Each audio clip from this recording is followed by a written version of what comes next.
Hello, everyone, and welcome to Prometheus Live. I am Prometheus the Prophet, and with me again is Vadim Newquist, associated with the Creationist Cat channel. How's it going, Vadim? It's going really well. Thank you for having me on your channel, Mr. Prophet. And I also want to thank you. Maybe you were too polite to even mention this, but I want to thank you for we had a discussion last week, and it just so happened that at the time that we did, I was so fucking underslept that I felt like I was on a sheet of acid. And I think if I had been any more sleep deprived, I probably either would have started seeing, I don't know, Jesus in my Cheerios, or, if I was at Walmart, I probably would have flung off all my clothes and started singing I'm a Little Teapot. So I just want to thank you for deleting that very, let's say, Kanye-esque interview, which I did not think represented me very well. But I'm far more well rested, and I think we can have a productive conversation today. All right. Well, it was no problem, Vadim. I do like to take the comfort of my guests seriously. And when you said you felt uncomfortable with it, I graciously wanted to help you out. So, and I'm glad that we Sure. can do this again. Yeah. Um, Just sometimes when I mean, I had done an all-nighter beforehand to finish a video, and just that really compromised my ability to articulate myself without sounding like I was on a combination of PCP, meth, acid, heroin, purple drank, and I don't know, crocodile.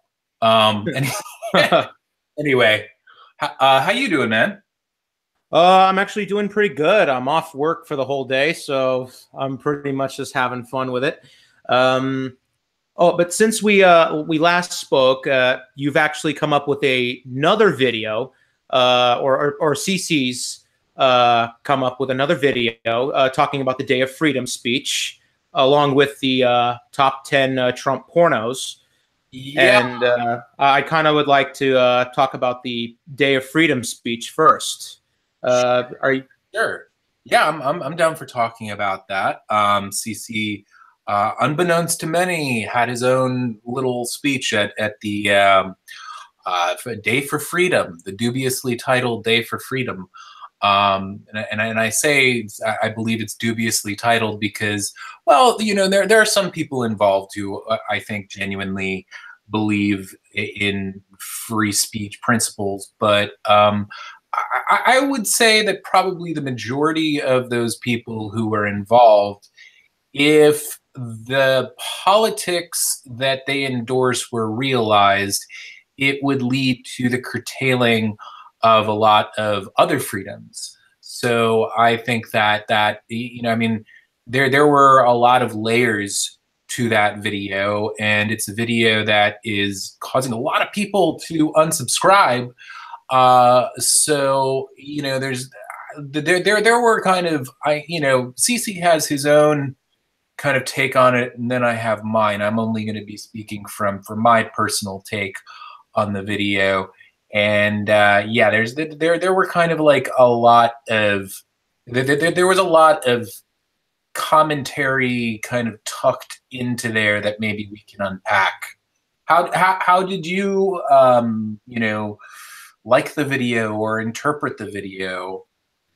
I actually thought it was real done when CC actually put the clips of Gavin and Milo, like kind of doing their hijinks. And I mean, especially with Milo talking about how he wanted to do the same thing to Linda Sarsour that people were doing to him, and he claims to be a free speech advocate. I found that to be a little hypocritical. Yeah, And it's kind of funny because it's like this fuzzy area. I like, on one hand, I actually do believe that to a certain degree, like, people attending speeches and interrupting them and shouting. I mean, sometimes it can come across totally obnoxious, And sometimes, very often, it actually makes the people who are doing it look worse than they, I think would have otherwise. But I do think that that does fit into the realm of free speech, so long as people are not getting absolutely violent while doing it. However, the reason why I included that is because someone like Milo has, and not just Milo, but also plenty of the people who were a part of that, kind of clique. Sargon of Akkad, who literally was sitting there while Milo was talking about this. These people often just point at those who do that and say that that's a form of deplatforming, and say that that is antithetical to the spirit of free speech. And I have to confess, I did not watch the entire video, so it's possible. I don't think it happened, but it's possible that maybe Sargon spoke up later and voiced disagreement with Milo. And I guess just real quickly, maybe just so people, your listeners are not completely confused. What we're talking about here is, in case they haven't seen the video, Milo was talking with both Sargon of Akkad and Laura Loomer and one or two other people who I didn't recognize. And he basically literally said that he thinks that they, meaning the right, should go to all of these different left-wing oriented speeches and he mentions Linda Sarsour, but I think that he means more than. She's someone that I really am not crazy about at all. But I think what he was saying was meant to be applicable to the vast majority of left-wingers, and he is just kind of saying, like, we should totally interrupt them, not let them speak, make them feel humiliated, not give them any ability to voice their opinions whatsoever. And that's, again, I just think so against what these people tend, the opinions that they tend to have on that behavior. So I thought it was not only insanely hypocritical of Milo to say that, and he's just like a hypocrisy factory as far as I'm concerned. He's just like a machine that just kind of spits out hypocrisy left and right. But then also, yeah, like I said, Sargon just sitting there, just basically motionless. And if a left-winger was saying anything remotely like that, the venom that man would be spitting about that, but an opinion like that. So yeah, I found that particularly crazy. And I do have to, I wish I remembered his name, but there is someone, maybe I'll look for it right now, because there was a YouTuber who posted that, and it's really only gotten about 100 or 120 views. And I totally, give him credit for watching that. It's from a really, really boring discussion that was posted on Milo's Facebook. And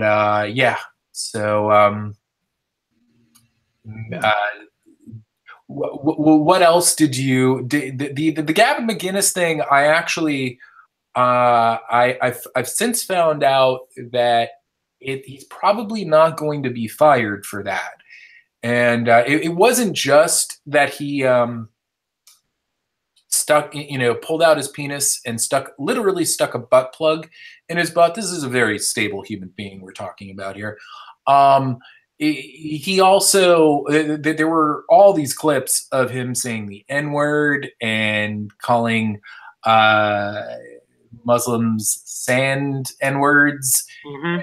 and shit like that, which I guess is part of his shtick, you know. I mean, like a lot of people like tune in because he's not quote unquote PC, but it's still so fucked up. And I mean, if a left winger, you know, did anything like we 10% or even like, you know, just a tiny percentile as bad as what you'll see in those clips, the right would just, they would demand their head, and they'd get it because the left often acquiesces to the bullshit of the right, in my opinion. Yeah. So yeah, what did you look through the comment section at all of, like, you know, because of course there's a fair share of CC fans who totally get it, but there's a lot of people who are really misinterpreting the various points, the reasons why I made that video, and they basically kind of take it as an affront to free speech and kind of look at it like I and CC don't advocate for free speech principles, which we absolutely do. So what was your take on? Did you? Yeah, I did not have that take at all. I thought you were definitely more pro free speech. You were just, CC was exposing the hypocrisy of some of the other people that were at that so-called Day of Freedom. I mean, like he mentioned people throwing flares at boats, which was Lauren Southern is on video doing that. And yeah, it's like, you know, I mean, it's partially hypocrisy, and then it's also, to me, it seems so transparently like this is more just a tactic that they're taking to simultaneously self-publicize themselves, you know, to get a good amount of publicity. And then also, and this is a word that I kind of don't use in my vernacular, but like people like Sargon certainly do. I think that it really furthers their ambitions with the whole culture war, you know, which is, I mean, that's exactly what they're trying to do. They're trying to put forth this bullshit notion. Two bullshit notions. One, that our free speech liberties are being chipped away at an unprecedented level, that free speech is like hanging on a precipice.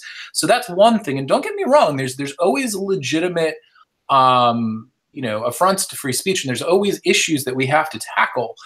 But they have this kind of sky is falling mentality. It's also very funny to me because they accuse others of being victims of like, you know, victim mentality. And I think that that's very much what they're doing here right now. But then the other aspect of their bullshit is they are basically pointing the finger at the left, and they're saying that like the left are completely responsible for this. Now, don't get me wrong, there are certain issues, there are certain things where the left can very well be culpable.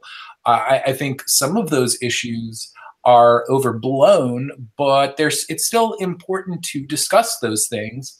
I just like to see a more meaningful dialogue about freedom of speech, and I'd like to see both sides kind of acknowledge the ways that their own side can be, you know, very antithetical to free speech, can work against it. And some of those same people, I hope you don't mind these very long answers. I just have a lot to say about these things. Oh, no problem. You know, some of these people like fucking Sargon, for instance. This is something that, you know, I think I'm going to tackle more substantially down the line in probably a video. I'm going to be starting a new channel and doing things separate from CC. But there was this, I don't know if you heard about it, but there was this professor named, I'm not exactly sure how to pronounce his last name. I want to say it's George Cicciarello, or I must be mispronouncing. Yeah, I don't think I've heard that name. Yeah, well, last year, maybe you vaguely remember the controversy. There was a tweet that this is a very left-leaning, possibly even, I think he might even identify as communist professor, and he tweeted around Christmas time, "All I want for Christmas is white genocide." Yeah, that yeah, I saw that tweet.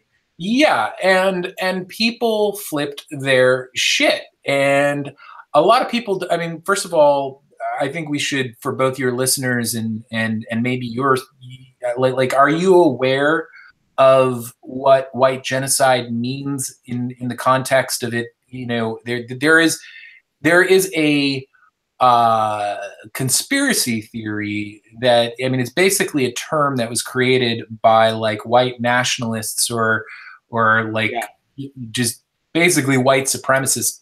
So you know what I'm talking about, right? Yeah, that term's been around for like decades. Yes, it has. And the genesis, a lot of people don't realize that the genesis of it really comes from very like overtly racist roots. And it's basically something that is used to describe interracial coupling and just the way that, that the supposedly and there might be some truth to the numbers, although I think they're greatly exaggerated. The dwindling birth rates of whites in comparison to other other ethnicities and other races. It's totally like in my opinion, like maybe not everyone who invokes it is 100% racist, because there are some people who hear these things from other sources and they just like parrot them but the majority of people who talk about this shit are either they're either fucking bigots or they are like perpetuating bigotry. So this guy with his joke, it was a joke, was basically trying to needle these idiots that advance this conspiracy theory. And I mean, because if you really go down the rabbit hole, there's a lot to it. There's a lot of people who use the term that will say that like the Jews have made all of these like they pulled the strings so that like immigrants and sub-Saharan Africans will invade Western nations in order to destroy. I mean, it gets so fucking loopy and stupid and anti-Semitic and racist, all these things all tied up in a fucking bow. And so I don't think that this guy's joke was necessarily funny per se, but it was a joke. I think the guy knew that he was like kicking a hornet's nest to a certain degree, but I don't think he anticipated what happened. And what happened is that you had these people like fucking Sargon of Akkad, who rightfully, in my opinion, has defended the likes of PewDiePie and Count Dankula for making jokes. And this is another example of someone who made a joke, and he literally was acting like the guy must be advocating for the genocide of his own race, which in itself is just fucking absurd. The idea that someone who is genuinely white would like to enact something that would lead to his own death and the death of his family, and more than likely the death of the majority of his colleagues, students, and friends. So it was just really fucking stupid all around. And he made also, the same guy that during that whole exchange, he made another joke, which again is, when I say joke, I just mean he was that there's a very like dark sense of humor to it. Like I don't necessarily find it funny, but that's essentially what it was. People were getting outraged. And he had clarified himself. He had said, like, look, white genocide is is a racist conspiracy theory, and that's what I'm making fun of here. And so after all of these people were just dogpiling him, he finally basically said, fuck you. And he was like, okay, well, if you think that I advocate for white genocide, sure, the Haitian the Haitian Revolution was a pretty good white genocide. He said something like that. I'm paraphrasing. And what a lot of people don't realize, again, this man is a history major, and he knows a lot about genocides. The Haitian Revolution was a slave uprising. Okay, it was a situation. It was probably the one. See, and it wasn't genuinely a genocide. Like the numbers that died, like I think you have to have numbers in the tens of thousands, hundreds of thousands for technically to be a genocide. But they killed a lot of fucking people, and it's very arguable, even though that it's like a tragic situation. It's very arguable that is justified because these were slaves that were rising up against their captors. So it was a very sly and I'll admit kind of difficult to understand, because most people don't like I didn't know that. Like I had to like wiki it to see what the fuck he was really talking about. But yeah, someone like Sargon, like he said that he knew that the professor must have been joking, because he followed it up with this other tweet. And to me, that is just, oh my God, that's such fucking awful like critical thinking skills. I mean, that's basically like saying like, well, the first one could be a joke, but two jokes? Nobody does that, So my whole point with all of this is that and I must explain that what happened is that this guy was hounded for well over a year. Sargon also made a petition where he asked like people to sign, and the petition was not to get the guy fired. The petition was to have the meeting that this man was going to have with his faculty videotaped to, in his, like and I'm paraphrasing very slightly, he said something to the effect of to make sure that this man isn't like a murderous genocidal maniac. I mean, that was the gist of it. And like on one hand, he can easily say like, well, I wasn't saying that he should be fired. But I think that's like a really weak defense, because the thing is that could easily exert a certain amount of pressure on the school itself, and make him all the more prone to being fired. Well, he wasn't fired, but a year later, he finally resigned because he had been getting so many death threats. And yes, this guy, like I'm not standing up for everything this guy has ever said. He made like a comment on a plane about how he wanted to spit on a serviceman who, someone who was in like a Marine outfit or something. And although I have huge problems with a lot of the wars that we're involved with, I think that's kind of an asshole thing to say. So I'm not like defending everything that this guy is about.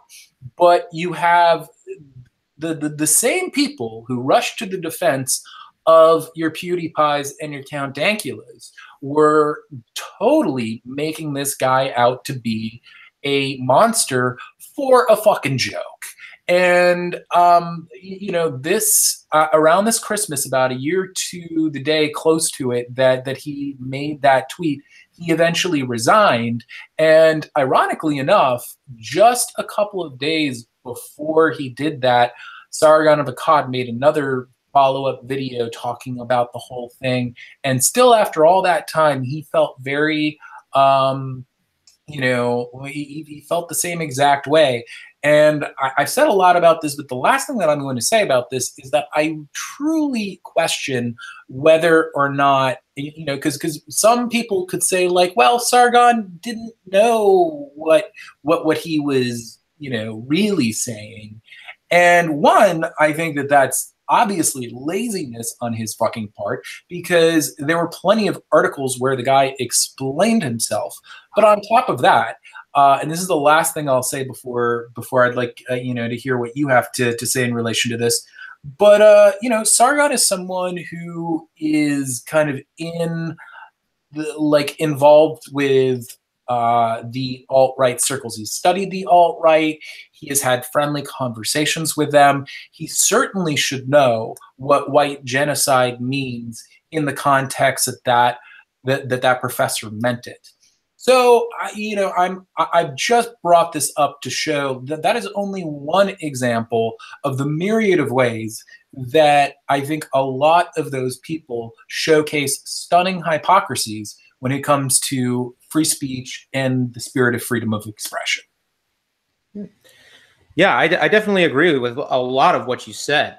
I mean, the guy that made that joke, of course it was a joke. And the thing is, if it was someone like making a joke about blacks, suddenly they would get the same vitriolic treatment from the left, because, the left did do this as well, or at least some of the more vocal elements of the left.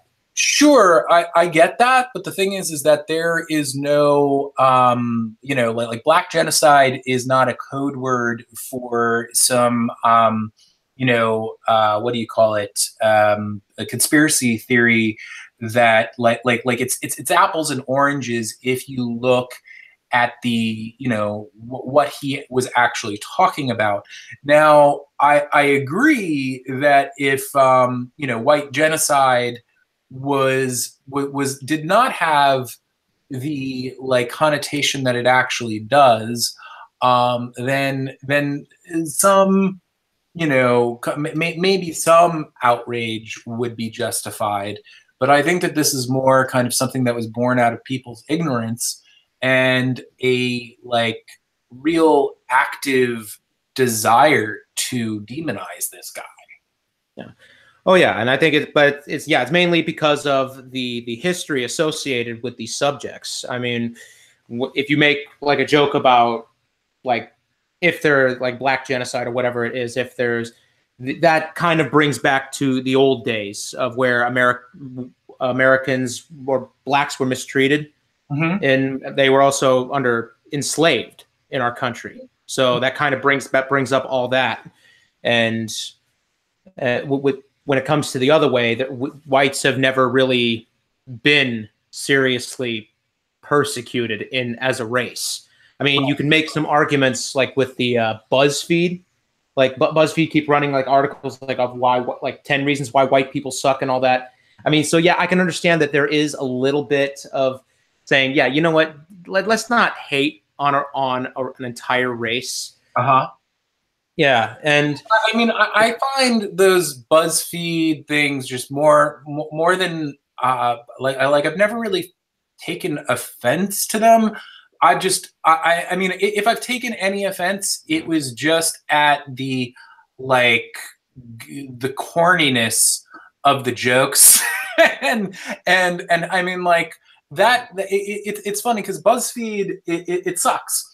BuzzFeed has different divisions, and they have a journalism section which is completely divided from the section that makes this YouTube content and makes all these kind of McFeminism. I've heard that term from actual feminists to describe it. A lot of my friends who consider themselves feminists really hate those BuzzFeed videos. And I agree with you. They just there's nothing, even though that I think that they are meant in kind of a different spirit than certain people take them.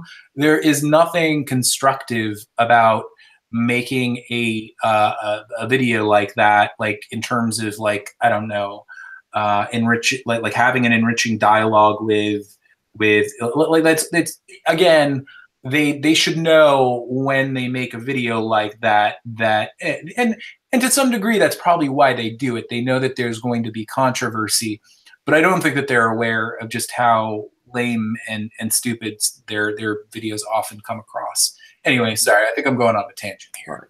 Oh, that's perfectly all right. But like what I was trying to like get to is, I don't understand why, like, there are some comedians that can. I mean, if you ever seen one of the Comedy Central roasts, I mean, they've made black jokes, and sometimes they have to make an like if when comedians have to make an apology like ahead of time, it's like, yeah, I don't hate black people, but here's a joke about black people. But when people are telling jokes about white people, they don't have to make that apology. So, but that's one thing. I mean, it's funny. It's such it needs to be like such a case by case basis. I do think that there is some, and haters of mine will say this is the what is the term, the white guilt talking. But I do think that there's something to be said for the fact that that we do hold still to this day a greater position of power in multiple areas of American life, and there's more like I don't know, like when I've never really heard. Well, I mean, I don't know. Maybe like if I watch like a Ghazi, is that his name? The guy that people call Black Hitler. Maybe if I watch one of his videos and he says something disparaging about white people, I mean, he genuinely seems to dislike white people. So that his jokes will come from a very kind of nasty place. So, okay, so in that context, I'll look at that and I'll say that's a really shitty thing to say. But if Chris Rock makes a joke about white people, and he also makes a lot of jokes about black people, that are not necessarily PC, I'm personally not going to take offense to it. Like I don't know. It's pretty hard to. I'm more offended again by just like acts of brazen stupidity than like I am of like just shitty, like I don't know, jokes that people make. Every now and then I don't know. I take offense to certain things. But it's not really taking offense. It's more kind of like recognizing like, hey, you're being an asshole, and that's hurtful to a lot of people. Like I don't think I genuinely get offended, but I sort of like recognize how certain people can get offended over certain things. I don't know. Again, I think maybe I'm going on a little bit of a tangent here. Maybe we should bring things back to the video. Oh, yeah. Okay. All right. I was going to say like one last thing on it. I mean, I'm just saying I want to get to a point where people can tell whatever jokes they want without any scrutiny. That's kind of where I want to get at. I don't think that. I don't think that we should be there. I don't think we should ever get there. I think jokes are totally worth scrutinizing. Where I want to get to is that I want to get to a place where when it's clear that the intent of someone is innocent and they say something that, out of context could seem provocative, that they won't get raked through the coals for it. It all depends on kind of where the joke is coming from, because like, hey, if Richard Spencer, I mean, just the other day he posted something that, oh no, it wasn't Richard Spencer, it was Millennial Woes. He posted something saying something like, when are blacks going to get it through their heads that they've never had a genuine civilization or something like that. And okay, maybe that wasn't a joke, but it was, like I don't bother taking offense to that because he's such a piece of shit, and it's sort of like I have better things to do emotionally than to like get bent out of shape over something that an asshole like that says. But I totally understand people taking offense to something like that. And if you had a genuinely racist comedian who made a joke somewhat like that, I think it would be, I think it would be a good thing to scrutinize that person. It's just like when someone, and I'm trying to remember a few years ago, there was some comedian who was in hot water for saying something that was construed as racist by a lot of people. And Whoopi Goldberg was there, and Whoopi Goldberg sometimes, but not always, can be a really good voice of reason. And she said exactly kind of more or less what I've said, which is like, you know, we just really have to look at the intention behind something. I think this was a case, again, I don't remember specifically what it was, but I think that it was like a case where some video had surfaced of someone, like it was, and I think it was like a white guy talking to a black friend, calling him my N-word with an A. I don't like saying those words out loud. Yeah. But it wasn't ER. It was with an A on the end. Yeah. And you know, and she was just like, come on, guys, like this is he was having a private conversation with friends. If you go up to me and I don't know you and you call me something like that, I don't know what the fuck your intentions are. And yeah, I have every right to kind of assume that or be skeptical of where that's coming from. But in a context like that, it's so clear that there was, you know, that there was a like a safety there with his friend, if you understand what I'm saying. So that's kind of what I want people to do. I want people, like, I do not think that jokes are ever above scrutiny, whether they be racial jokes, whether they be political jokes. I think that, you know, and I have no problem all the time. People take Creationist Cat to task for jokes.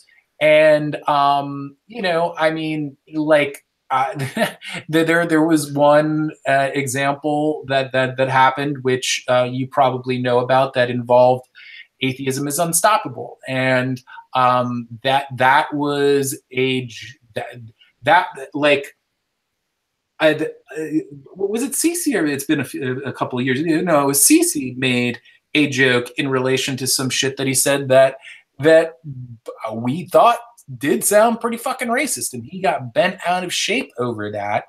And you know, I like a lot of people didn't understand when I said that it was a joke.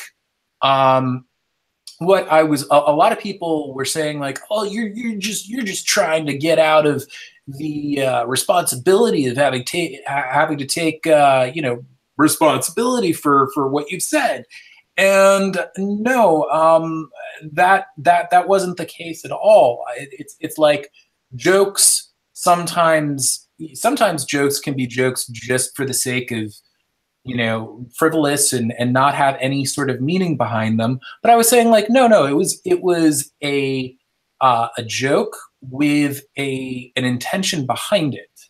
And anyway, I think my point here is that, you know, we need to hold people accountable when they make, or not necessarily hold them accountable. Like, I think sometimes just inquiring, like you know, like maybe sometimes it's a little dubious. Or not dubious, but ambiguous. And you know, like, I think it's okay to question them. Now, yes, there can be a point where we take that too far. If every single comedian has to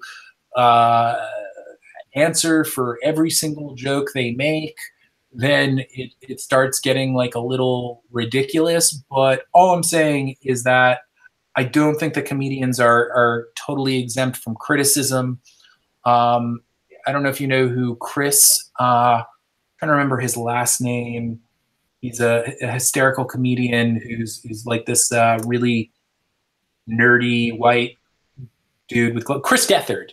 Chris Gethard has an excellent Big Think episode. I don't know if you're familiar with Big Think, but Big Think is this channel on YouTube where different people just talk about big issues, and sometimes they have really awesome people on, and sometimes they have people who are not so awesome.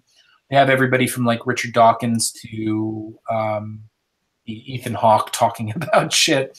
But Chris Gethard talked about that particular subject, about like how being funny is not an exemption from criticism, and you know, I mean, it's just like it comes down to like freedom of speech. It's like, yes, you have the freedom to say what you want, but there's always going to be consequences, and a comedian needs to be able to deal with the fallout of those consequences when they happen. Believe me, I know that quite well, because I've had more than my fair share of times where people have you know, questioned CC's intent and my intent behind jokes. So. Yeah. And it's just, I think that once people start down that road, because that's how it starts, this type of, I want to say victim culture. When you start taking offense at very small things, I mean, like if a comedian's telling a joke in a nightclub, it's an adult-oriented environment, and yeah, it goes off the rails. I mean, you should be able to let that slide. But if they're saying it in a completely different context somewhere else, then yeah, you can probably criticize them. You know, yeah, no. Well, first of all, I'm totally in agreement with you that there are a lot of people out there who will take way too much offense, and probably a good deal of the time, that offense that they take is kind of may very well stem from some sort of psychological need to play the victim, or you know, the attention that they get from playing the victim. But you know, I think one example that I like to use is who's the guy who hosts what is it, something 2.0, Tosh? Yeah, Daniel Tosh? Yeah, Daniel Tosh. Daniel Tosh is actually, some people think he's just a fucking idiot, but he can crack me up. I don't watch his show that much, but I've seen his stand-up, and a good deal of his stand-up did crack me up. Sue me. So there are some fans of mine who probably don't like hearing that. But, well, because of what I'm about to mention, okay? He did do a bit that was just not fucking funny at all. Like basically it was, and you know what? I give him a little bit of leeway with it because he was improvising, and I think he even realized afterwards that it was just a fucking stupid thing to say. But he basically, in the middle of a set, he was doing a bit which he's done before, which I'm going to also talk about in a second, which involved rape, and that joke was actually a funny joke. At least I think it's funny. It's a joke where you know, the rape is not really the punchline, and the like. I wish I could remember how the joke went, but it was, in my opinion, an example of a rape joke that is that if you really think of the intent behind it, the ideas being discussed and everything, there should really be no offense taken. You know, I know rape is a horrible thing, and I know that it can conjure really, you know, for those who have had, like, you know, sex abuse in their past, it can inevitably conjure, like, really, you know, trigger really bad feelings. But you know, I'm the kind of person who thinks everything can be joked about if it's joked about properly. If I ever come down with cancer, you'll probably see a huge influx of cancer jokes in my, you know, so I'm always very You know, I joke about things that within my life that I think are horrible. But basically, what happened was is that he told this harmless rape joke, and then this woman in the audience started shouting out, like, you know, something like "fuck you," "that's not funny," or, you know, something to that degree, like basically shaming him for making that joke. Now, I think at that point, that woman was kind of being obnoxious. But then Tosh, right after that, and again, he was improvising, he said something like, "Hey, you know what would be really funny right now is if a bunch of guys started raping this girl." And it was there was nothing funny about that. I've seen comedians do that before. I've seen comedians who are improvising, who are, you know, usually very funny people. I mean, basically what he did is that he bombed just with that one joke, you know. Mm-hmm. And you know, if you see the video footage of it, like, you could, it's not just I don't think you'd think that it was just my interpretation. I mean, like, the whole room goes from like laughing to just crickets, you know. Yeah. And it just it just didn't come off right. So I think that it's busting his balls to a degree that he doesn't deserve, to knock him for the one rape joke, but then that rape joke, which just was not funny and had all these, you know, just felt fucking creepy. I think it's okay to hold him accountable for that, and he did apologize, and he did kind of, like, I think, say all the things that you'd want someone to say to you know, feel like they had recognized that what they said was kind of fucked up. So yeah, and then you also have, I mean, like, the most extreme example of something like that is when you know, Michael Richards went off the rails and shouted the N-word, and I could be wrong. First of all, I think he happened to be probably on something when that occurred. I mean, that's just a guess. But you know, like, he and a lot of people may not buy this, but I understand this because, you know, I've done a fair amount of comedy. I've done a lot of comedy performance. You know, it's been a while since I've done stand up and whatnot. That's something I'm going to be going back into soon. But you know, I used to I've seen the majority of the comedy greats that have been around within the past few decades performing live, or even I've even performed along with some of them in, you know, various venues in New York City. And like, there is always that desire to push things to kind of you know, because often like, deeply uncomfortable things can be hilarious.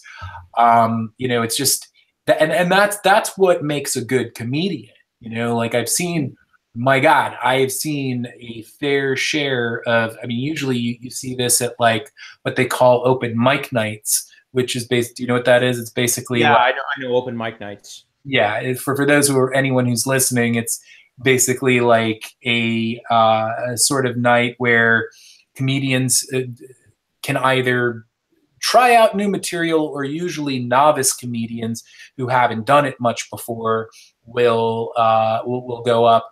And I've seen a fair share of comedians who think they're edgy and, you know, are making, like, you know, sexist, racist, you know, all different kinds of jokes, and they just bomb.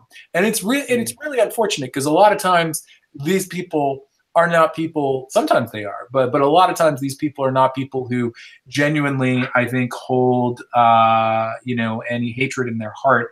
They just don't know how to be funny. You know? Anyhow.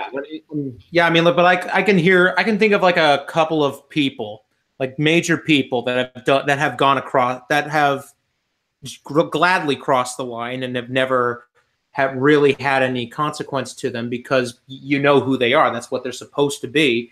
Yeah. They're supposed to be the edgy types. I mean, people like Andrew Dice Clay. I mean, Andrew Dice Clay, I mean, he's probably the only comedian that's ever filled up Madison Square Garden. Well, Andrew Dice Clay had a lot of fallout as a result of his material. I mean, both Sinead O'Connor and Nora Dunn refused to do an episode of Saturday Night Live and that he was on, and his career is sort of back on track because he's had some like and by the way, like as an actor, I really enjoy watching Andrew Dice Clay. I wrote a screenplay called Die Laughing, which is a like a comedic slasher where a comedian who's dressed up like oh my god, I'm blanking on the name. Do you know the character that I'm blanking on a bunch of names now. That the guy from Taxi that they made the Travis Bickle? No, Andy Kaufman. Yeah, Andy Kaufman. The alter ego that he had that was like the Las Vegas Showman. Oh yeah, Tony Clifton. Tony Clifton. So the killer dresses up like Tony Clifton and murders comedians, basically. And Andrew Dice Clay plays the father, and he basically plays himself. And he gets, how does he get murdered? I'm trying to remember. I think he gets like all of the killings are like everyone's killed in like various ways that are sort of like ways that comedic tropes, like somebody gets an arrow through the head, sort of like Steve Martin. Somebody gets beaten to death with a microphone. Somebody I forget all the deaths. That doesn't matter. But my point is that his career went seriously off the rails, and it did go off the rails because he was seen as being like incredibly sexist and gross for many years. And I don't know, like revisiting a lot of that old material. I mean, that shit cracked me up when I was a kid, but mind you, I was like 12 years old. Revisiting a lot of that material, some of it is decent. His impressions of Sylvester Stallone and Robert De Niro and Sean Penn like roasting marshmallows over a bonfire is pretty fucking funny. But some of that shit is just, I listen to it now and I'm like, whoa, like the difference between what's considered funny now and then is I remember there was, I hope I'm not going on too many tangents here. No, you're fine, man. But here this is even worse. There was I remember, I don't even know what the name of the comedian was. And at the time, I thought this was fucking hilarious. But now I think that this is fucking horrifying, terrible. There was this guy who, you know who Boy George is, of course, right? From Culture Club. The name sounds familiar. Okay, well, Boy George was the lead singer of this 80s band called Culture Club, and he was basically a drag queen, right? And they had a song called called Do You Really Want to Hurt Me? Okay? And I remember watching this HBO special at a friend's house, and I must have been like 8 or 9 years old, okay? And this guy's joke was basically like, that Boy George guy. Do you really want to hurt me? No, I want to fucking kill you, you fucking faggot. And it's just like, I mean, I'm glad people are not generally telling jokes like that these days. I think I mean, maybe the dude. No, there's no like real explanation for that other than just like, that was acceptable at the time, and it really shouldn't have been, in my opinion. I don't know. Maybe I'm being too PC, but Uh, Oh yeah, but I'd like to know though. I mean, I know because I think Arsenio Hall or someone like that they banned Andrew Dice Clay from the show, and but I'm trying to wonder about the timeline if that was before Andrew Dice Clay sold out Madison Square Garden, because I do think that there is this element to that attracts people to the edgy types.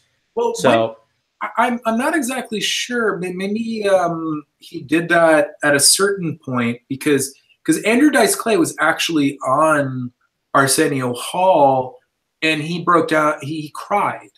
He cried because it was around the time that there was all this negative fallout for the shit that he was saying in his stand up, and he like I assume you could probably find it on YouTube. oh yeah, you can definitely find it on YouTube.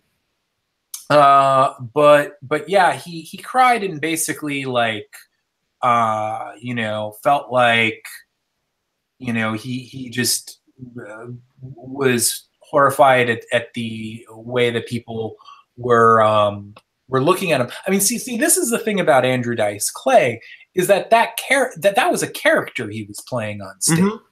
To a degree, just about every comedian plays sort of a heightened version of themselves on stage, but he was just creating a character. Like the real Andrew Dice Clay is nothing like that. The real Andrew Dice Clay, and maybe for a period of time when he was kind of so into the character, he was like that. But before and after, like I know people who sort of know him, and he doesn't walk around in like if he's hanging out, he doesn't have like some big ostentatious leather jacket, and he isn't like, oh hey yo, I mean, he doesn't like, and he doesn't try to smoke his cigar in weird or cigarette in weird ways. I assume not, but I don't know. But yeah, I think that's all part of the act.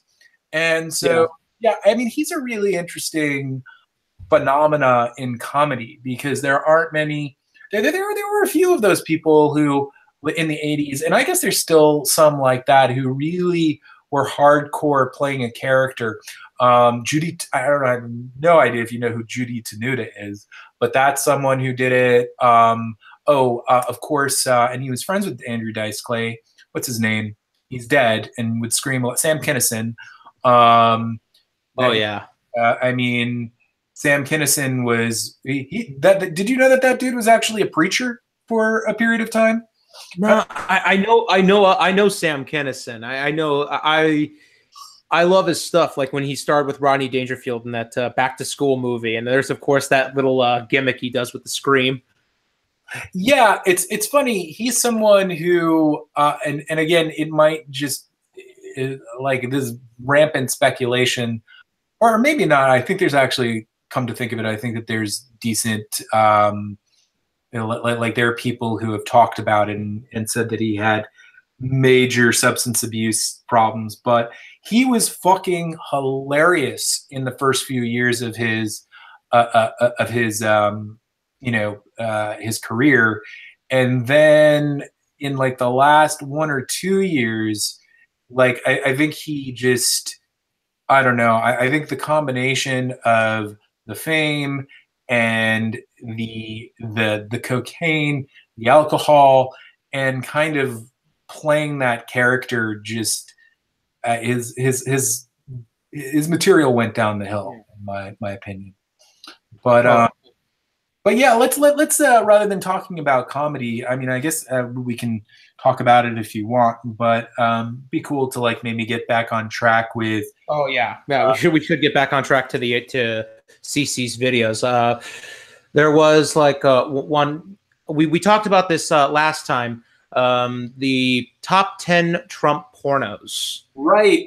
Which was finally age restricted today. I'm astounded that it took that long. It hasn't even been up a week, but usually those things happen more quickly than that. And yeah, I guess if something's going to be age restricted, that should it it had a lot of porno in it. It had a lot of porno, which was you know, obscured by various things like Yeah.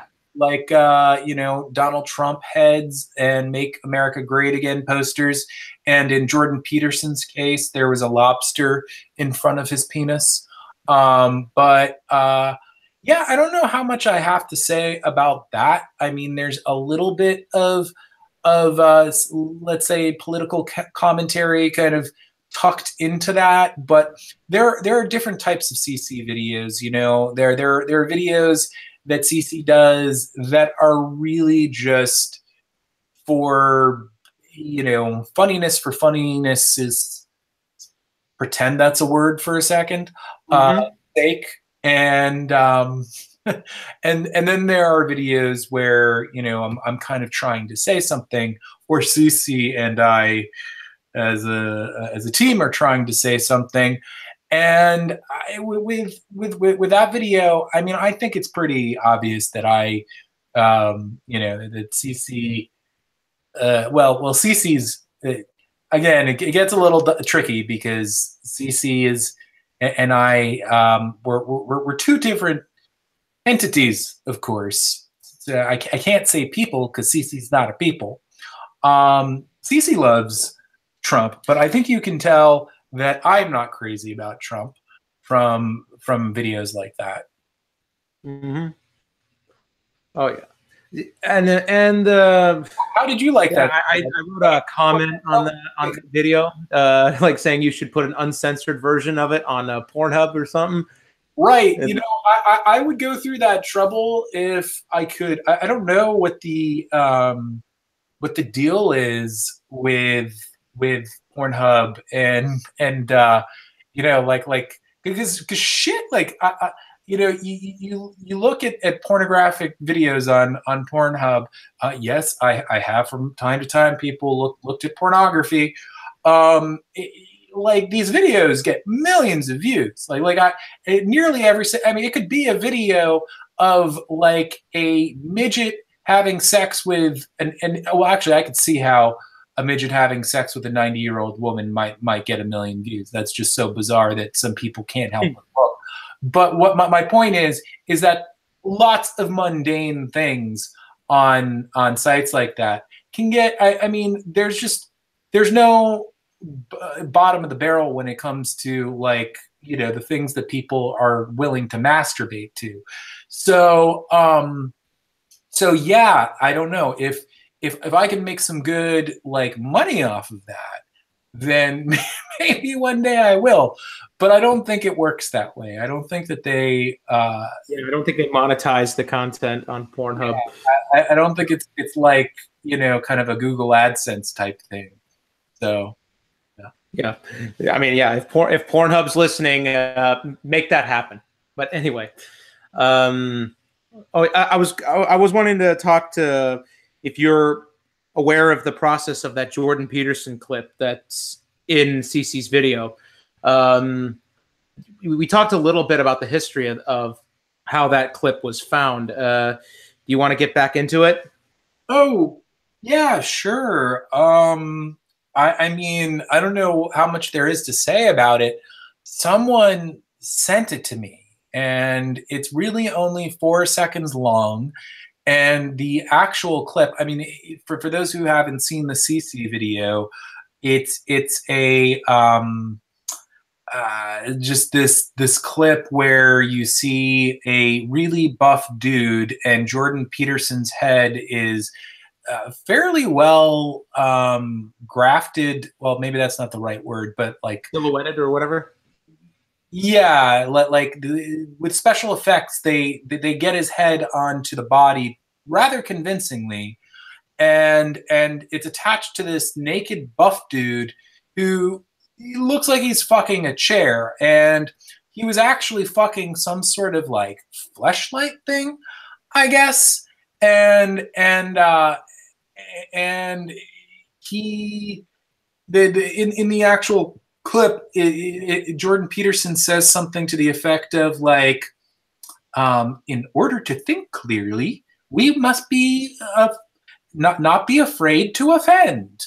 And in the original clip, as he's saying that, this guy who is fucking this fleshlight thing, which is like, it's really weird. I don't understand really what I'm looking at. It's like wedged inside the grooves of this chair, of this wooden chair, that the guy is just standing up and humping. And as he's saying that, the guy is ejaculating towards the camera.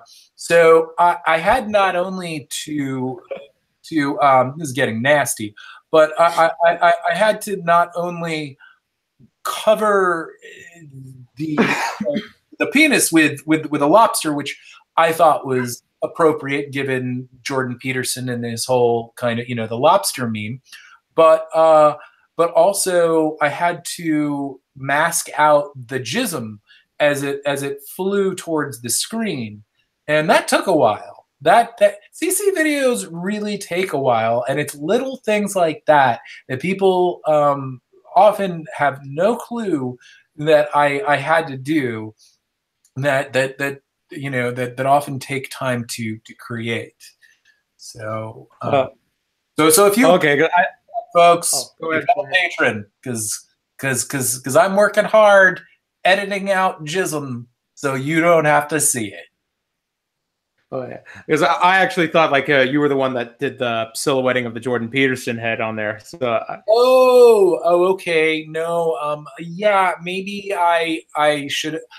I could see why you'd think that, because I did post that before I posted it on CC's channel. I posted something saying like, "Hey, ContraPoints made a really great video on Jordan Peterson yesterday, and I had to get in on the action, so here's mine." And yeah, again, I didn't really make the video. I just put. I mean, I was CC. Yeah, it was CC's did the silhouetting. Yeah, that's what I originally thought. No, it's someone else did the majority of the work on that. I wish I could take credit for that like special effects wizardry, because it was done pretty well. But I think that's slightly above. Like I could probably do that if I took a tutorial, and I'd have to like learn how to like some techniques to get it to look that lifelike. But yeah, I'm glad that had clearly such an impact on you. Yeah. Because because right now it's going into this little trend that's happening with left-wing YouTubers. Apparently, they're beginning to criticize Jordan Peterson a little more efficiently. Yeah, I wish they'd been doing that a long time ago. I had been criticizing him for a while, at least on Twitter and things like that, and I think people are starting to get it a little more. I think there's simultaneously he's starting to crack and say stupid things like, he's always said stupid things.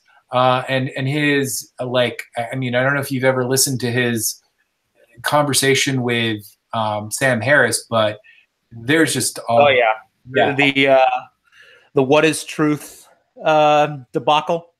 Yeah, he almost comes across like a robot who is short-circuiting over the course of that discussion, because he's so he's Sam Harris is once they start talking about God-related issues, Sam Harris is so effectively rebutting his rather, very very.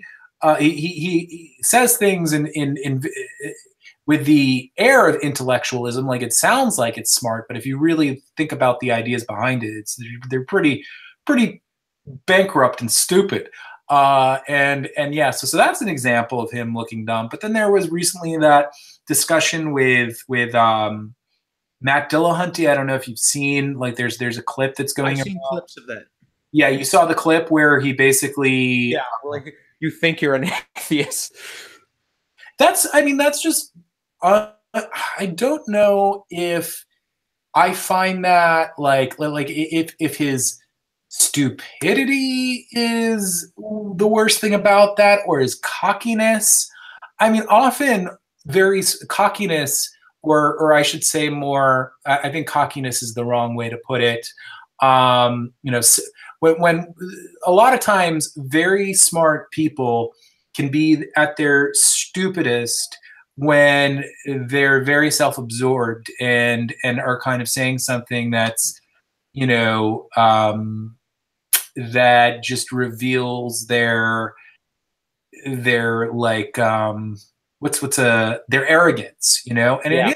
And it's an incredibly arrogant thing to assume that you know someone's inner thoughts, and that like deep down inside this atheist supposedly doesn't believe these things. That's just presumptuous and arrogant on a really like kind of a disgusting level, in my opinion. Like I'd never I don't know. I mean, I guess every now and then it's difficult not to make assumptions about people, where people are coming from, but he didn't fucking know. He wasn't even talking about Matt Dillahunty at that point. He was talking about like some, what wasn't he? Wasn't he talking about someone that Dillahunty was bringing up? I forget. I'd have to watch it again.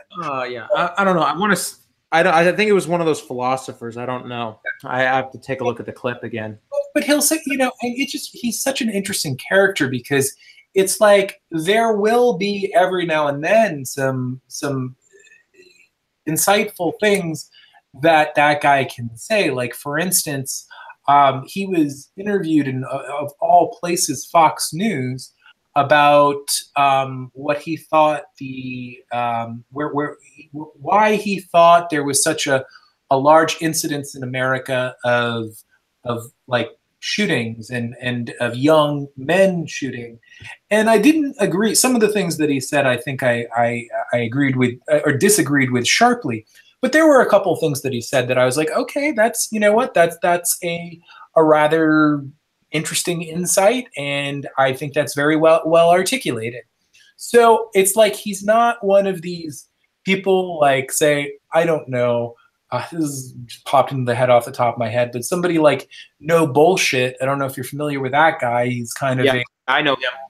A right-wing doofus from YouTube. He's not like that. He has some. I mean, he has a PhD. He's not a total fucking shit for brains. But then it's just really weird, because he can sometimes say these things that have value, and then he can throw in these things that are either just so laden with like Christian bullshit, or just these antiquated views that I think are pretty sexist. Like he'll cover for them, and he'll say like, "Oh no, you're taking me out of context," and shit like that. But if you really analyze the heart of these things, I really do think that often when he's not always, but often when he's charged of being sexist, there is genuine sexism at play. Yeah. And I mean, like, he's a bit of a, like, kind of a little too much of a defender of people like Richard Spencer. I mean, when like you actually, or CC actually brought this up in that Electric Boogaloo stream, which I absolutely love. It's the one where CC is having the conversation with Lauren Southern, Destiny, No Bullshit, Roaming Millennial, ContraPoints, Nick Fuentes. Yeah. And yeah, CC just starts going after No Bullshit for what he was saying, like constantly defending Richard Spencer, like this, even taking the whole deconstruction of the white nationalist thing. I'll just go ahead and say it. That No Bullshit guy is, you know what I mean when what people mean when they say crypto. You know, it's like it's a term for when people are trying to hide who they truly are. He's kind of like a crypto racist, you know. I mean, or I don't even know if he's a crypto racist, because it's pretty like I mean, he kind of very sheepishly gave that guy Richard Spencer the thumbs up, and he was like, people call Richard Spencer a white supremacist, but he just cares about the white people. And it's just like, what fucking world are we living in if people like Richard Spencer, who literally would their ultimate goal is to remove at least the vast majority of blacks, Hispanics, Jews from America and send them to some faraway place. I think maybe maybe he says like, hey, I'd be willing to give them Florida. You know, like he'll do that. Like that's not even a joke. He's basically said that.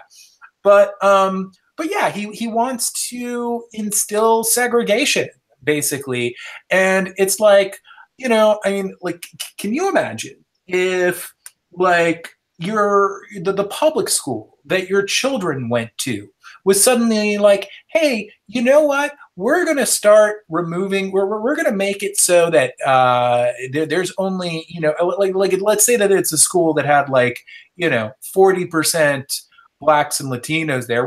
We're going to downsize these, you know, and we're going to get rid of all but 5% of them. You know, or if they were like, we're going to get rid of all of them, I mean, that would be a fucking uproar. It wouldn't happen, you know? Like, people would be like, this is insane. What the fuck are you? Yeah. So, like, not calling him a white supremacist is crazy. And people will make these really lame excuses saying things like, well, he doesn't think that that whites are any better.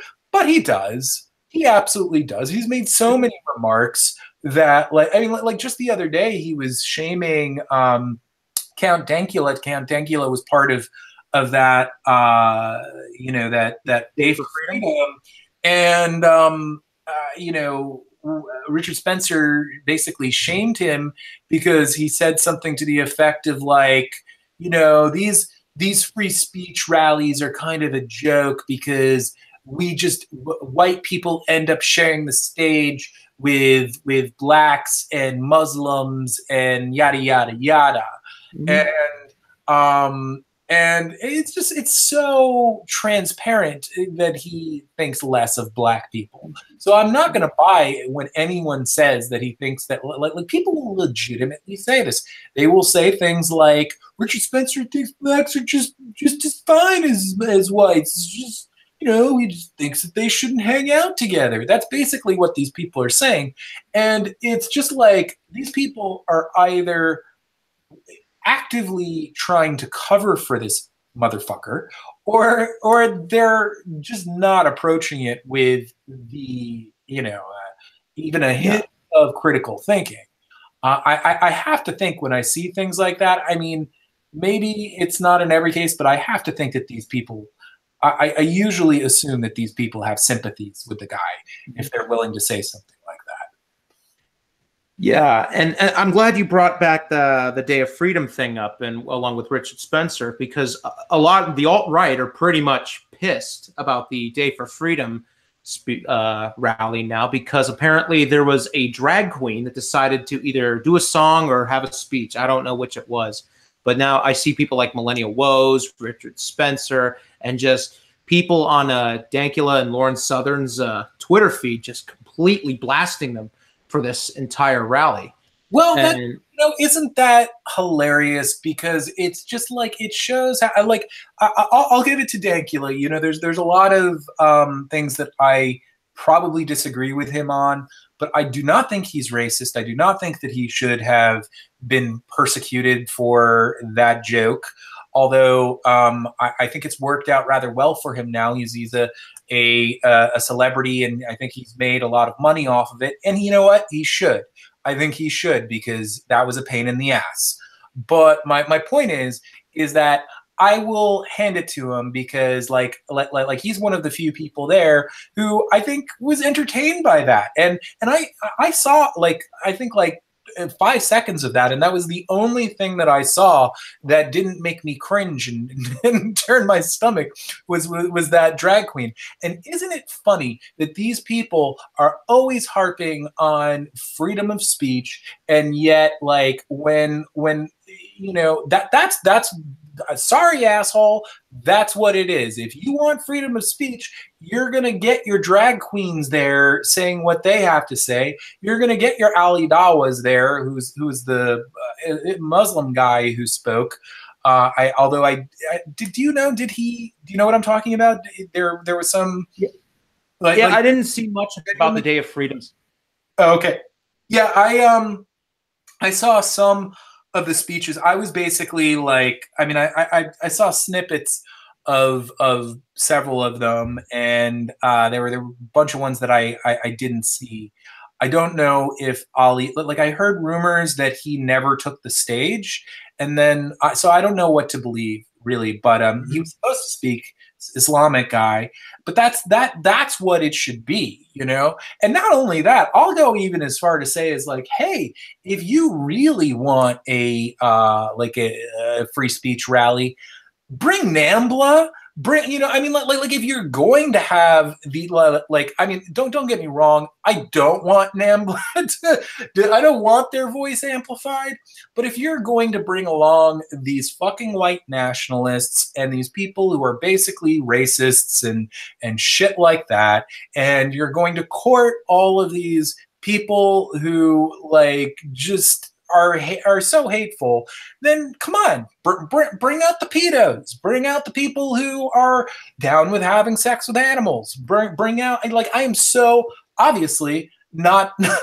I think those things are reprehensible and awful, but hey, don't they have the right to say it? Isn't that a celebration of free speech to allow the most marginalized people within society to say like, hey, I think we should be able to fuck dead people? That's going to be a great Yeah, for people to take out of context. But yeah, I mean that's what freedom of speech is. So I think that just once again reveals a stunning hypocrisy of these people who, you know, I mean, fucking, did I already mention this? Like Richard Spencer, he you know, harps on freedom of speech all the time, but you know, if he had his ethno state, there would be no Islam in that ethno state. Now, don't get me wrong, I don't like Islam, I don't like Christianity, I don't like religion, you know, but that's thought police, and that would inevitably lead to an unprecedented level of you know, anti-free speech activity. So these people are often deeply against freedom of speech at heart, and yeah, and that's. I mean that's part of. There was a lot of layers to that Creationist Cat video, and that's another aspect of it, because you did have. I don't think you had people who, maybe I could be wrong. I don't think you had people who literally identified as alt-right, although there are some people who will say that like Lauren Southern is basically crypto alt-right, and have said the same thing about Sargon. And Brittany Pettibone definitely seems to have alt-right sympathies. And you know what? I do think that Lauren Southern is basically alt-right, and she just doesn't have the balls to kind of say it. But yeah, and then you had Martin Sellner there as well.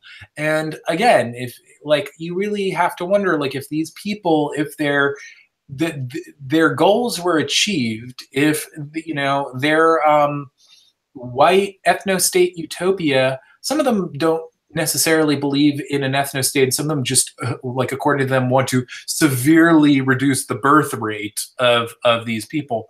Yeah, if they had their vision of what they'd like things to be, it would just involve a lot of freedoms being trampled.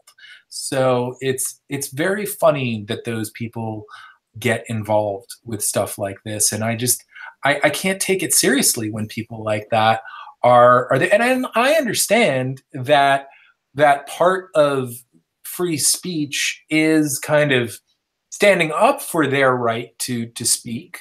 I will say that I think that those pieces of shit should be able to say their their stupidity, but I'm not going to go marching with them. Like the ACLU. Sorry if I'm kind of once again just kind of diatribing here, but like the ACLU, they totally defended, and I think some would disagree. I believe in a lot of American free speech ideals, so I agree with what they did. They defended the KKK and basically made sure that they could march in different towns in America, because they should have that right. As Americans, there's freedom of assembly and protest and all of that. But none of those lawyers would ever be caught dead marching along with those people. You're not going to see that.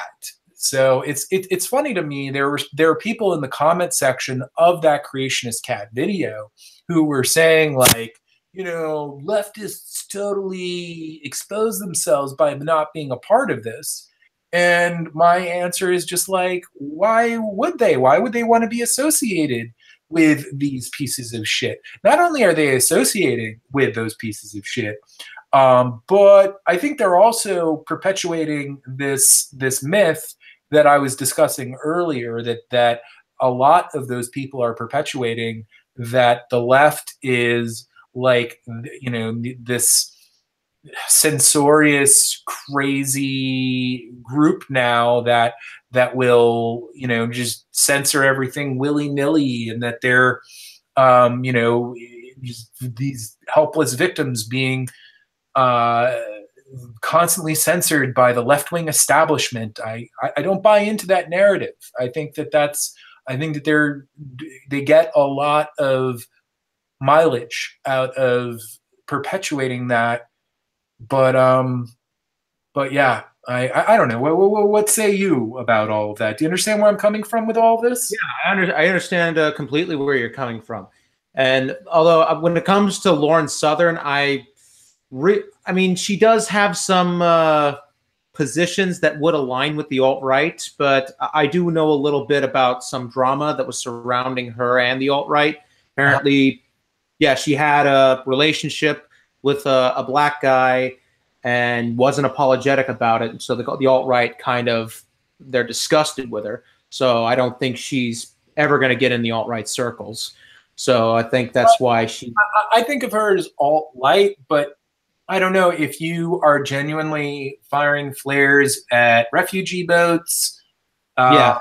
And there's some other. I mean, she also made a video about the Great Displacement, which, if you don't know what that is, that's basically white genocide. It's basically like a crypto word that those who want to hide their power level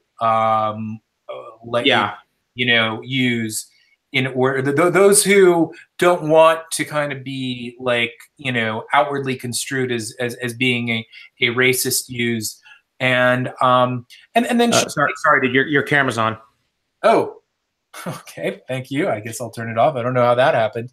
But what was I going to say? Yeah, she made this ridiculous video where she's like walking through a very particular section of France, and she's just like, "Oh my God, look at all these brown people! Can you believe that this is France that we're in right now?" And she tries to present it like this is a typical French town, and it's just like, I don't get it. We were talking last time about like, I don't get how people get so wrapped up in their racial identity and just why it fucking matters. Like I mean, don't get me wrong. I don't want like white people to like I mean, not all. I've got a lot of friends who aren't white, but you know, a lot of people that I know and love are white. But if tomorrow some let's say some like, you know, Ebola virus occurred that only affected white people, like, okay, that would be a tragedy. But at the end of the day, I just be like, okay, well, humanity is left. I wouldn't think, oh no, the white race is gone. I would think, oh no, all these really great people are gone. You know, like and maybe this is a really bad analogy that I've just kind of, you know, kind of way that I've chosen to Yeah, some people could probably misrepresent you with it. Yeah. Well, I think it's hilarious when people say that I have white guilt, because I think that when people say that I have white guilt, I think it's more like those people are guilty for their own beliefs, because I've never felt guilty for being white. I don't think that I have anything to apologize for. I don't think that, you know, I think that white people are no better than any other group, you know, or worse. I think humanity in general has a propensity can be potentially awful, and there's shitty people of all stripes. So white people are no better or worse in that regard. So yeah, at the end of the day, it's just like, come on, dude, like what the fuck am I guilty about? Like that's just people who are, you know, just they're talking nonsense. You know, there was this video that I posted a few years ago, and once again, I'll bring him up, that AIU guy. He said that the video that I'm trying to remember what the claims were about the video. He said that I was basically taking. Do you remember Vester Flanagan? He was a shooter who live on camera shot these like both a cameraman and a reporter, and then killed himself. And he acted like I was making excuses for this guy, and I took down the video. I took down the video because I kind of realized, in spite of the fact that I stood by what was in the video, there were a couple of things that I did not articulate that I wish that I had. So that coincided with that dude kind of like he to this day will say that I took it down because I was afraid of his criticism or some shit like that. And I showed that video to several people. I showed it to Mr. Repzion. I showed it to the Bible Reloaded. I showed it to Kraut and T. And I said, like, here are his claims about this video. Like I kind of like, I could have just re-uploaded it, but I didn't, because I kind of felt like I'm kind of like, you know, are you familiar with Rage Against the Machine? The band? Yeah. The band? Yeah, I know of the band. Yeah, I'm really going on a kind of a tangent here, but they have a song that I'm trying to remember the name of it. But it basically ends with the lead singer saying over and over again, "Fuck you, I won't do what you tell me." So it was very much a "fuck you, I won't do what you tell me" kind of a situation. I had all of these people who were like, "Post a video, asshole. What are you afraid of, chicken shit?" And it was just like, I don't respond well to people when people like I've always, over the course of my life, when people force me to do shit or act like they're trying to force me to do shit, I generally don't do it, just because I'm just like, suck it. I'm not going to be your bitch. So I never reposted that. And although I did say that I would, you know, gladly show that on Drunken Peasants if he ever wanted to join me on Drunken Peasants, I would show it in that environment. Um, but but yeah, I'm sorry. I've really kind of strayed away from the point that we had. I'm not exactly sure why about that.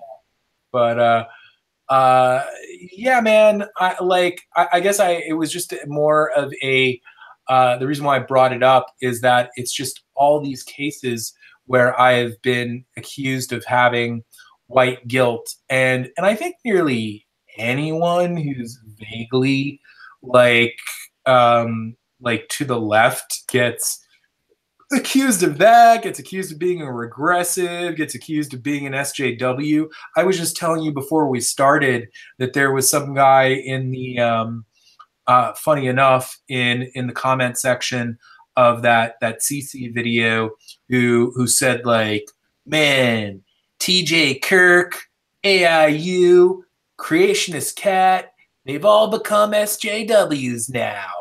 And I thought that was hilarious. So even AIU is you know what, he was getting called an SJW, I guess, around the time that he that he had his meltdown with the whole Trump thing. Remember when yeah, I actually saw the clip of that. Yeah, he went on this like blocking rampage, like blocking anyone who, and I think most of those people, a good deal at least, maybe not most, but a good deal of those people, I don't even think really like Trump. They were just like, this guy's being an asshole. Okay, I'm going to say something to trigger him, and yeah, they're trolling. What? Yeah, exactly. I mean, some of them were, but actually, you know what? I think that was probably about like 10 to 25% of them. He did have a sizable portion of it. I mean, that's also funny to me. That reminds me a little bit of the like of the alt-right and the drag queen situation. And follow me here. You may not understand what I'm talking about, but basically it's like, you know, that's what free speech entails, like letting everyone speak. And with AIU, it's sort of like the dude did not realize how in some ways so many of the ideas and I'll admit in some ways he the things that he says do not coincide at all with Donald Trump, but you can see why certain people who really like Trump, why they found AIU appealing. So it was pretty hysterical to see him be shocked by, or maybe he wasn't shocked. Maybe it made perfect sense to him. But yeah, it was pretty hysterical seeing him kind of like spray his Trump, his sizable Trump loving audience with Raid basically, and block the shit out of them. Yeah, I thought it was pretty funny. Oh yeah, but that comment kind of gives me, I think now the right wing is now completely using the word SJW like kind of the radical lefts use the word Nazi. I mean, and it's now everybody's a social an SJW that they don't like. Well, they've been doing that since the inception of the term. I think there was maybe like a month or two where I could vaguely take that term seriously, and now it's almost like if you block an old lady from getting hit by a bus, you're going to be called an SJW. SJW is now synonymous, and you know what? This is to the credit of people like Milo Yiannopoulos and I think Sargon of Akkad, and they very much wanted to do this. I think that SJWism is synonymous with just being to the left, and I saw this happening increasingly over the course of the election process. And one thing that I really regret, I remember, this was before Hillary had taken the nomination, and I'm much more of a Bernie guy myself, and there were a lot of people out there who were calling Bernie an SJW. And I don't think, I mean, it depends what you define as an SJW. You know, I think an SJW is like, I think that, you know, you can look at SJW in the classic sense, like literally someone like Martin Luther King would very well have considered himself a social justice warrior. But, you know, we're talking about it in the pejorative sense, in an unflattering way.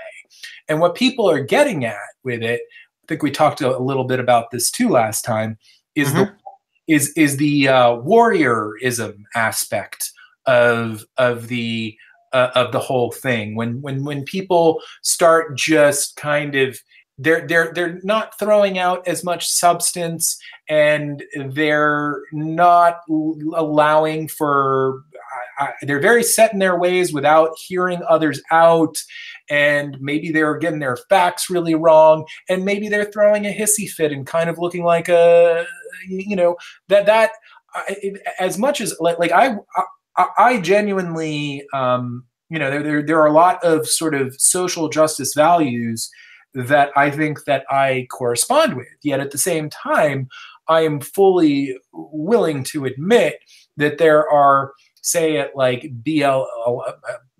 probably a large handful of BLM demonstrations. There are these people who maybe I'd term as SJWs who do things like kick Bernie Sanders off the stage and just totally block traffic and insist that they read some sort of diatribe, you know, some sort of proclamation.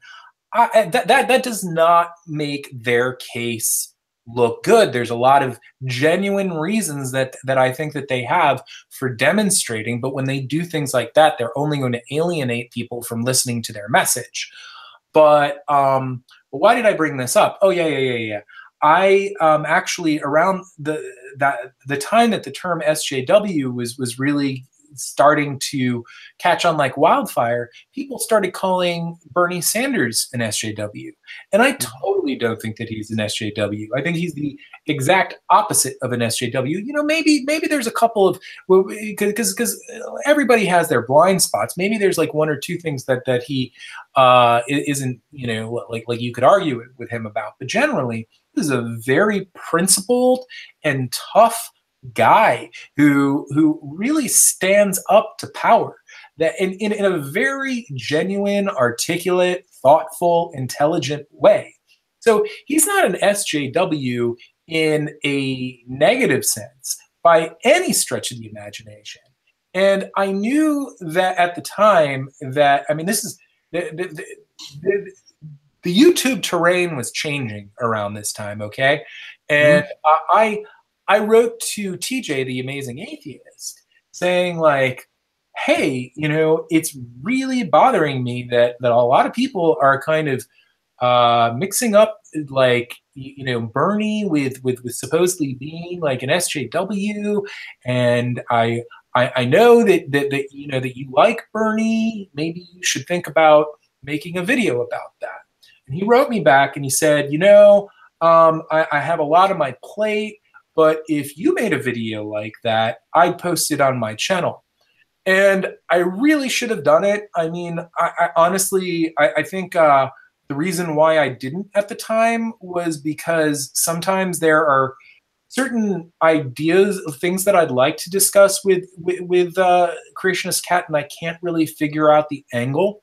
It's like, you know, because of the fact that Creationist Cat is not me, some say that he's a character, and so it's like I have to, I can't just speak as myself. Like I have to find the way, I have to help Creationist Cat find the way that he articulates certain things. You get me?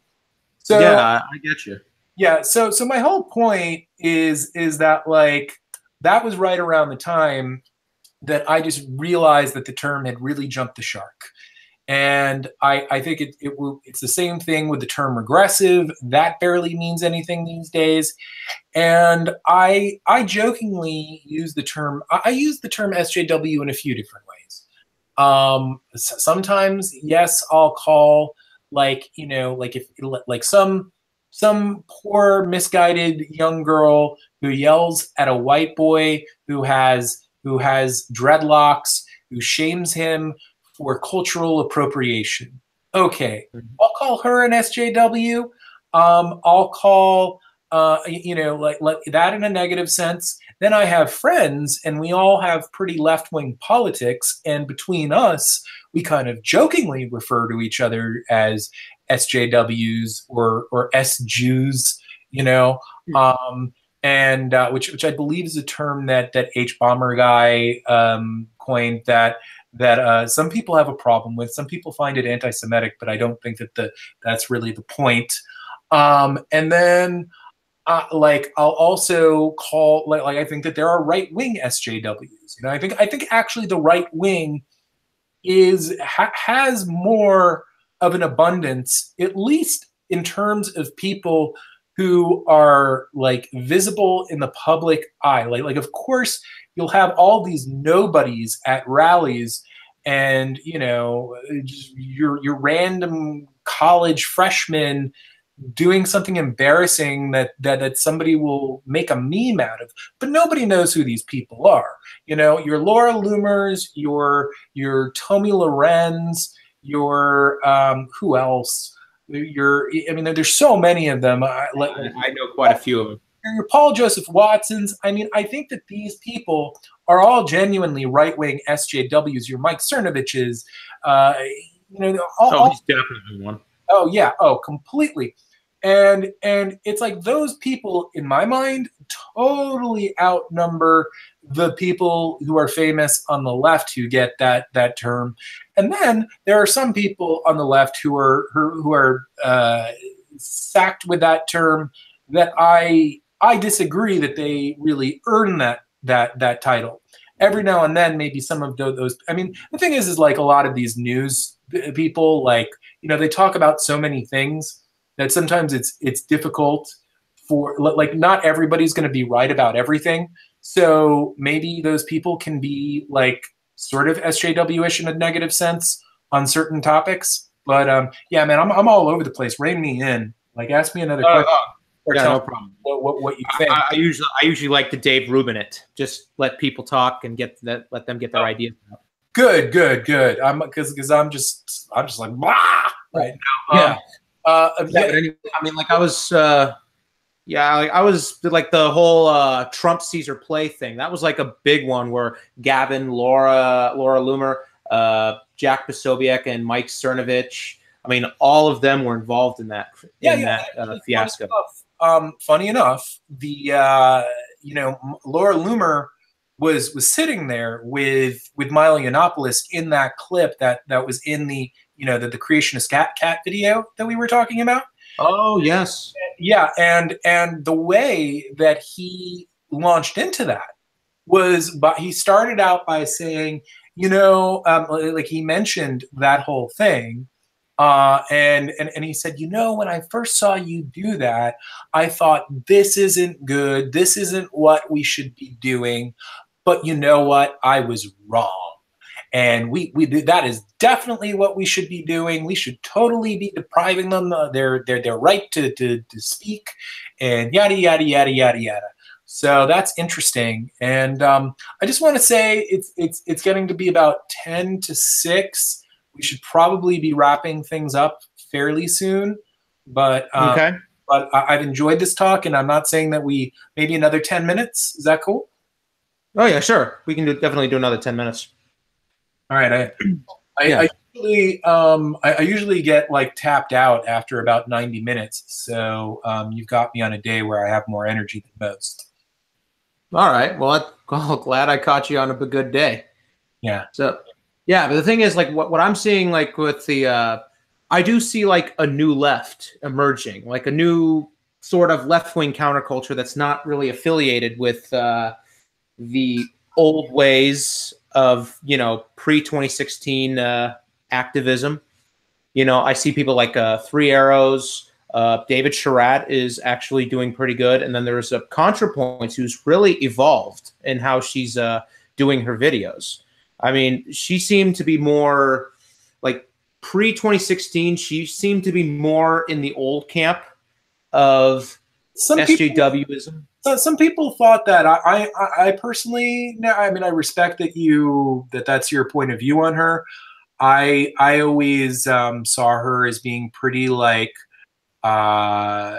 straight on. I mean, she is it her video on well like which videos in particular? You know, if you don't want to talk about it, that's fine. But I'm curious. Yeah, no, I wish I wish I had some of them on hand, but I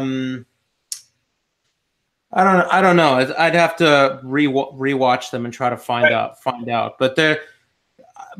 I mean, I do love her videos, like criticizing the alt-right. Those were fantastic. That's kind of what got me onto her, like got me subscribed to her.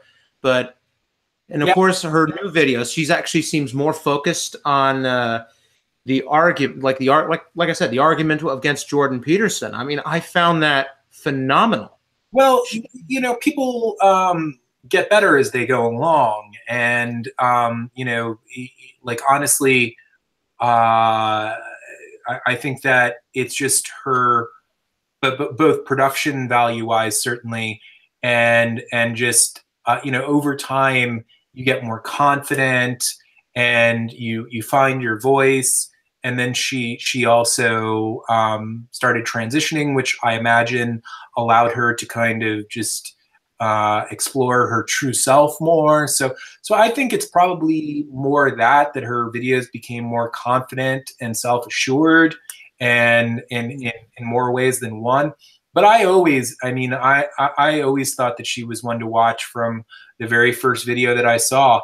And I remember seeing, the first time that I saw one of her videos, I just thought like, yes, finally. I mean, I sort of try to inject, you know, a certain amount of left-wing sentiment and my opinions into Creationist Cat, but it's often not. It's not always political. It's not always about social issues. And on top of that, it's like it's filtered through Creationist Cat. So you know, there's a layer of ambiguity. Why am I having a hard time saying that word? I'm not going to try and say it again because I'll probably fuck it up again. But yeah, I think what's just happened, I don't think that there's a new left. I think that there's just people finally got really tired of bashing SJW, and that's why the antis. I mean, if you look at their material, I mean, there's two big reasons why, in my opinion, the antis, and by that I mean anti-SJWs, why their videos are by and large more boring than they've ever been. And that is for two main reasons. There's probably a few reasons for it. You know, arguably some of them, not all of them, but arguably some of them were never very talented to begin with.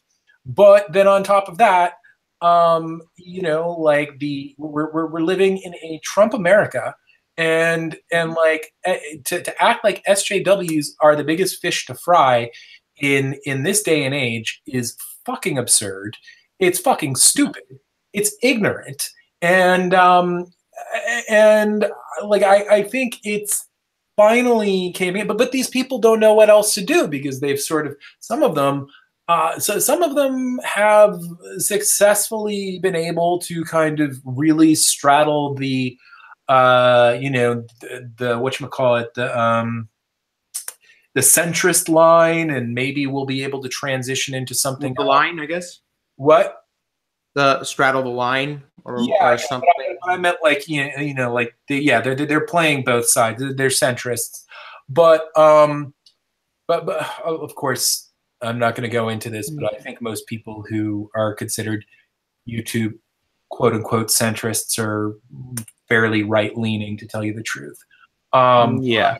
But well, good. I'm glad you agree, because I've had a lot of really migraine inducing like. Yeah, I mean, it's not like it's an entirely bad thing. They can have whatever views they want.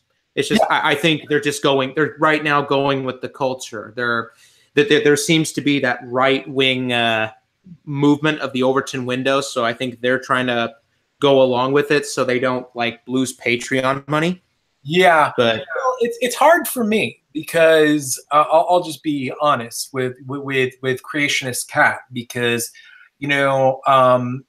with Creationist Cat, this whole like Creationist Cat emerged during that time when the like when feminism started becoming the rage to bash all the time, and just when anti left wing sentiment really started to build to a fever pitch.